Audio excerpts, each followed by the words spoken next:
ആനക്കഥകൾ കേൾക്കാൻ ആൾക്കാർക്ക് എപ്പോഴും വലിയ ഇഷ്ടമാണല്ലേ. കുറേ ആനകളെ കാണാൻ വേണ്ടിയിട്ടുള്ള ഒരു യാത്രയാണിത്. നമ്മളിന്ന് തൃശ്ശൂർ ജില്ലയിലെ പുനത്തൂർ ആനക്കോട്ടയിലാണ്.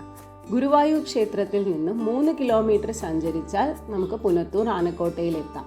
രാവിലെ 9 മണി മുതൽ വൈകിട്ട് 5 മണി വരെയാണ് ഇവിടുത്തെ പ്രവേശന സമയം. ഒരു ചെറിയ എൻട്രി ഫീസ് ഉണ്ട്. 20 റുപ്പീസ് ആണ് ഒരാൾക്കുള്ള ചാർജ്.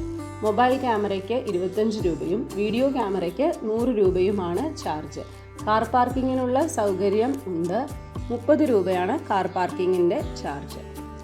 പുനത്തൂർ കോട്ട ഇന്നറിയപ്പെടുന്നത് ആനക്കോട്ട എന്നാണ്. പുനത്തൂർ കോട്ട ഒരു കാലത്ത് പുനത്തൂർ രാജ എന്ന പ്രാദേശിക ഭരണാധികാരിയുടെ കൊട്ടാരമായിരുന്നു. ഒരു വടക്കൻ വീരഗാഥയടക്കം നിരവധി സിനിമകൾ ഇവിടെ ഷൂട്ട് ചെയ്തിട്ടുണ്ട്. 40-നടുത്ത് ആനകളാണ് ഈ ആനക്കോട്ടയിലുള്ളത്. ഇത്രയധികം നാട്ടാനകളെ ഒന്നിച്ചു കാണാൻ കഴിയുന്ന ഇന്ത്യയിലെ ഒരേ ഒരു സ്ഥലവും ഈ ആനക്കോട്ടയാണ്. കർക്കിടക മാസത്തിൽ ആനകൾക്ക് ആയുർവേദ ചികിത്സയും പ്രത്യേക ഭക്ഷണവും നൽകുന്നതാണ്. എല്ലാ ആനകളെയും ഒരു ചങ്ങല കൊണ്ട് കോൺക്രീറ്റ് തൂണുമായി ബന്ധിച്ചിട്ടുണ്ട്.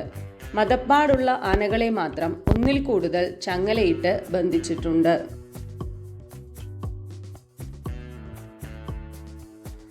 ക്ഷേത്ര ആചാരങ്ങൾക്കു വേണ്ടി ആനകളെ പരിശീലിപ്പിക്കുന്നത് ഇവിടെയാണ്.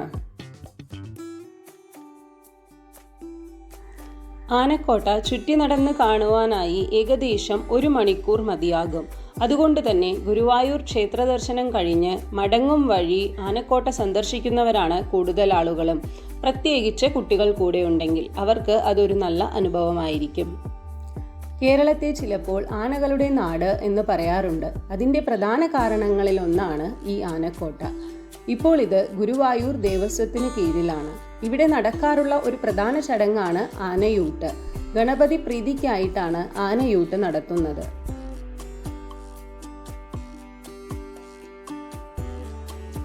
ആനകൾക്കു വേണ്ടി ഒരു വലിയ കുളം തന്നെ ഇവിടെയുണ്ട്.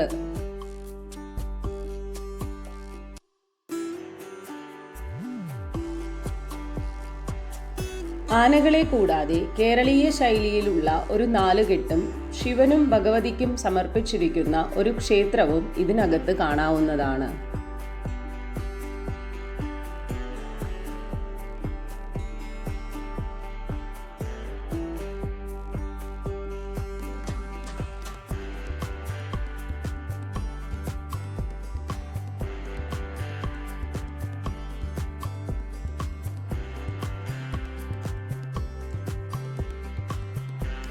ആനക്കോട്ടയ്ക്ക് മൊത്തത്തിലൊരു വനാന്തരീക്ഷമാണുള്ളത്.